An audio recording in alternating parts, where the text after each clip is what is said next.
Hello everyone, this is my review of the Thermacell Halo Patio Shield Mosquito Repeller.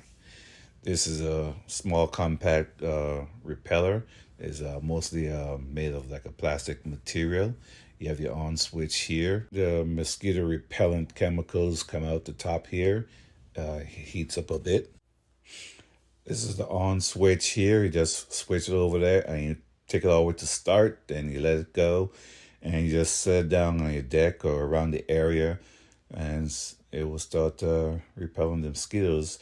If you don't want to have the chemicals near you, just don't sit next to it. But it's it's not bad. It's not too strong. Show you the bottom here. This is where you stick in your fuel cartridges here on the bottom, and you put in your batteries here as well. Takes up to about 4 cartridges in there, so you can have it going for a pretty long time. I hope this review helps.